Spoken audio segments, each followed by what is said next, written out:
तो ये मेरे प्यारे दोस्तों, मैं माँ बीड़ा वाली इंस्टीट्यूट में आपका बहुत बहुत स्वागत करता हूँ। तो आज हम लोग पढ़ने वाले हैं दोस्तों भौतिक विज्ञान, और दोस्तों उसके अंतर्गत हम लोग आज पढ़ेंगे बल और उसके प्रकार।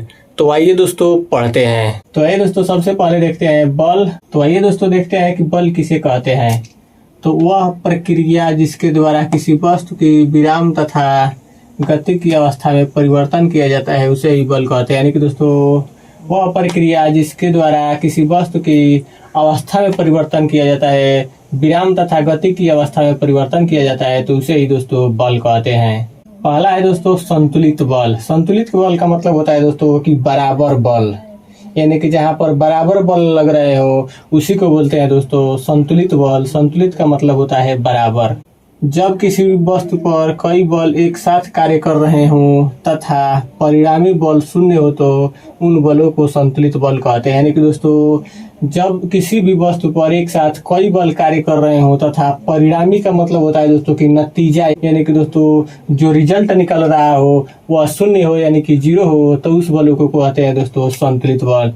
जैसे दोस्तों आइए एक एग्जाम्पल के द्वारा समझते हैं। रस्साकशी के खेल में जब दो टीमें रस्सी को बराबर बल से अपनी अपनी तरफ खींचते हैं तो रस्सा तथा दोनों टीमें अपने स्थान पर स्थिर रहते हैं। यानी कि दोस्तों जैसे ये हो गया, यहाँ से दोनों तरफ दोस्तों यहाँ पर बी टीम खींच रही है, इधर से ए टीम खींच रही है और इधर से दोस्तों बी टीम खींच रही है, और जो यहाँ पर परिणामी बल है दोस्तों यहाँ पर जब शून्य रहे यानी कि थोड़ा सा भी ना खींच के, और यहाँ पर ए टीम भी थोड़ा भी ना खींच के इधर और बी टीम भी नहीं, तो यहाँ जो नतीजा यानी कि जो रिजल्ट निकलेगा दोस्तों ये शून्य होगा, यानी कि दोस्तों थोड़ा सा भी इधर उधर नहीं हुआ, तो इसी बल को कहते हैं दोस्तों संतुलित बल। अब आइए दोस्तों देखते हैं असंतुलित बल। असंतुलित बल दोस्तों जब वस्तु पर लगे बलों का परिणामी बल शून्य न हो तब उन बलों को असंतुलित बल कहते हैं।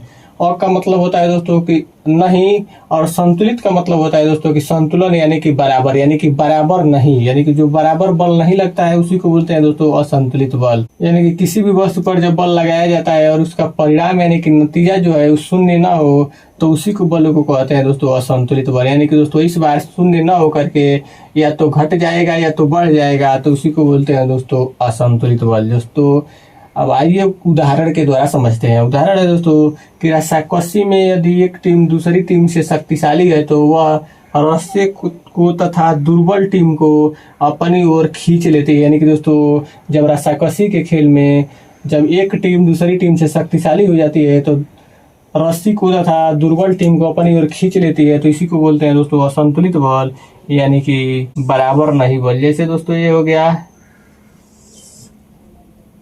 इधर हो गया दोस्तों ए और इधर हो गया तो बी, यानी कि बी टीम अगर जो मजबूत है, बी टीम मजबूत है दोस्तों और ए टीम जो है दुर्बल है, तो इस बार दोस्तों असंतुलित बल लगेगा, यानी कि बराबर बल नहीं लगेगा, इधर ज्यादा लगेगा इधर कम लगेगा। तो दोस्तों ए की टीम को यहाँ तक खींच लेगा और यहाँ से दोस्तों यहाँ तक आ जाएगा, यानी कि बी टीम जो है दोस्तों ये मजबूत है तो बी टीम जो है ए टीम को अपने तरफ खींच लेगा, तो इसी को बोलते हैं दोस्तों असंतुलित बल, यानी कि बराबर नहीं बल। और इसका दोस्तों जो रिजल्ट होता है यानी कि जो परिणाम होता है दोस्तों, पहले यहाँ पर ये था और दोस्तों यहाँ पर आ गया, यानी कि घटता बढ़ता रहता है, तो इसी को बोलते हैं दोस्तों असंतुलित बल।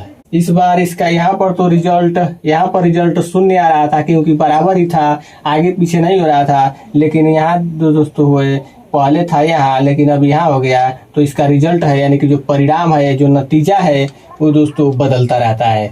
तो उम्मीद करता हूँ दोस्तों कि आपको समझ में आया होगा। अब आइए दोस्तों आगे पढ़ते हैं। तो आइए दोस्तों अब आगे देखते हैं। अगला है दोस्तों न्यूटन के गति के नियम। न्यूटन ने सन 1686 में अपनी प्रसिद्ध पुस्तक प्रिंसिपिया में गति के 3 नियमों का वर्णन किया, उसे ही न्यूटन के गति के नियम कहा जाता है। यानी कि दोस्तों न्यूटन ने सन 1686 में अपनी प्रसिद्ध पुस्तक जो प्रिंसिपिया लिखा था उसी में दोस्तों गति के 3 नियमों का वर्णन किया था।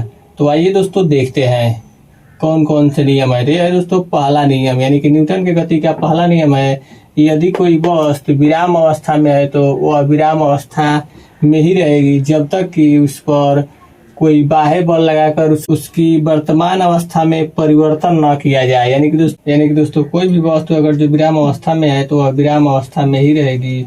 अगर जो कोई वस्तु गति की अवस्था में है तो वह गति की अवस्था में ही रहेगी, जब तक उस पर कोई बाहरी बल लगाकर उसकी अवस्था में परिवर्तन न किया जाए। दूसरा नियम है दोस्तों, किसी वस्तु पर लगाया गया बल उस वस्तु के द्रव्यमान तथा उस वस्तु में बल की दिशा में उत्पन्न त्वरण के गुणनफल के अनुक्रमानुपाती होता है। यानी कि दोस्तों किसी भी वस्तु पर लगाया गया बल उस वस्तु के द्रव्यमान यानी कि भार तथा वस्तु में बल की दिशा में उत्पन्न त्वरण यानी कि दोस्तों किसी भी दिशा में अगर किया जाता है तो उसी से उत्पन्न त्वरण के गुणनफल के अनुक्रमानुपाती होता है। यानी कि दोस्तों जो बल होता है F बराबर m यानी कि मास यानी कि द्रव्यमान इंटू त्वरण, यानी कि दोस्तों ये इसी को बोलते हैं F बराबर ma। इसी से जो फार्मूला F बराबर ma आया है दोस्तों वह न्यूटन के गति के दूसरे नियम से आया है। अगला है दोस्तों तीसरा नियम है दोस्तों कि प्रत्येक क्रिया को उसके बराबर परंतु विपरीत दिशा में प्रतिक्रिया होती है। यानी कि दोस्तों किसी भी क्रिया के अगर जो सापेक्ष क्रिया किया जाता है तो उसके बराबर क्रिया होती है, परंतु अगर जो उसके विपरीत दिशा में यानी कि उल्टा दिशा में क्रिया की जाती है तो प्रतिक्रिया होता है यानी कि रिएक्शन होता है। तो आइए दोस्तों अब आगे देखते हैं न्यूटन के गति के नियम को याद करने के बेस्ट ट्रिक। तो न्यूटन के गति के याद करने के बेस्ट ट्रिक है दोस्तों कि न्यू गणना जड़ से किया प्राप्त। यानी कि दोस्तों न्यूटन की गति को याद करने के लिए आप लोगों को याद करना है कि न्यू गणना जड़ से क्या प्राप्त। न्यू गणना से हो जाएगा दोस्तों न्यूटन की गति के नियम, जड़ से हो जाएगा दोस्तों जड़त्व, से हो जाएगा दोस्तों संवेग और किया प्राप्त से हो जाएगा दोस्तों क्रिया प्रतिक्रिया का नियम। तो आइए दोस्तों अब पढ़ते हैं जड़त्व, यानी कि अब पढ़ेंगे दोस्तों जड़त्व के बारे में। तो आइए दोस्तों पढ़ते हैं, अगला पढ़ेंगे दोस्तों जड़त्व। तो आइए दोस्तों जड़त्व की परिभाषा जानते हैं। किसी वस्तु की वह प्रवृत्ति जिससे स्वयं वह वस्तु अपनी विराम तथा गति की अवस्था को नहीं बदलती जड़त्व कहलाता है। यानी कि दोस्तों किसी वस्तु की वह प्रक्रिया या प्रवृत्ति जिससे स्वयं वह वस्तु अपनी विराम तथा गति की अवस्था को नहीं बदलती है उसी को बोलते हैं दोस्तों जड़त्व। जड़त्व के दोस्तों दो प्रकार होते हैं, पहला है दोस्तों विराम का जड़त्व और दूसरा होता है दोस्तों गति का जड़त्व। विराम का जड़त्व का मतलब होता है दोस्तों की स्थिर अवस्था और गति का जड़त्व का मतलब होता है दोस्तों की गति की अवस्था। तो आइए दोस्तों अब देखते हैं कि विराम का जड़त्व किसे कहते हैं। तो पहला है दोस्तों विराम का जड़त्व। यदि कोई वस्तु विराम अवस्था में है तो वह विराम अवस्था में ही रहेगी जब तक कि उस पर कोई बाह्य बल लगाकर उसकी विराम की अवस्था को बदल नहीं दिया। यानी कि दोस्तों कोई भी वस्तु अगर जो विराम की अवस्था में है तो वह विराम की अवस्था में ही रहेगी जब तक कि उस पर कोई बाह्य बल लगाकर उसकी विराम की अवस्था को बदल नहीं दिया जाए। जैसे दोस्तों आइए उदाहरण देखते हैं। ठहरी हुई मोटर या रेलगाड़ी के अचानक चल पड़ने पर उसमें बैठे यात्री पीछे की तरफ गिर जाते हैं। यानी कि दोस्तों कोई भी व्यक्ति किसी मोटर पे या रेलगाड़ी में बैठे रहता है और दोस्तों अचानक अगर जो रेलगाड़ी या मोटर चल पड़ती है तो उसमें जो बैठे यात्री रहते हैं वो पीछे की तरफ गिर जाते हैं। तो यहाँ पर दोस्तों होता है विराम का जड़त्व। यानी कि दोस्तों वह वस्तु या आदमी विराम में था तभी अचानक चलने के बाद वह पीछे की तरफ गिर गया। दूसरा है दोस्तों गति का जड़त्व। यदि कोई वस्तु एक समान चाल से सीधी रेखा में चल रही है तो वह वैसे ही चलती रहेगी जब तक कि उस पर कोई बाह्य बल लगा कर उसकी गति की अवस्था को बदल नहीं दिया जाए। यानी कि दोस्तों अगर जो कोई भी वस्तु गति की अवस्था में है तो गति की अवस्था में ही रहेगी जब तक कि उस पर कोई बाह्य बल लगाकर उसकी अवस्था को बदल नहीं दिया जाए। तो आइए दोस्तों एग्जाम्पल के द्वारा समझते हैं। लंबी कूद कूदने वाला खिलाड़ी कूदने से पहले तेज दौड़ता है। यानी कि दोस्तों जो लंबी कूद कूदने वाला खिलाड़ी होता है वह कूदने से पहले तेज दौड़ता है, यानी कि तेजी के साथ दौड़ता है और जैसे ही रुकने की कोशिश करता है दोस्तों वैसे ही वो कूद जाता है, यानी कि दोस्तों आगे की तरफ चला जाता है। तो इससे ये मतलब हुआ दोस्तों कि जो वस्तु पहले से गति अवस्था में है अगर जो रुकने की कोशिश करती है तो वह नहीं रुकेगी बल्कि वह आगे की तरफ चली जाएगी। तो इसी को बोलते हैं दोस्तों गति का जड़त्व।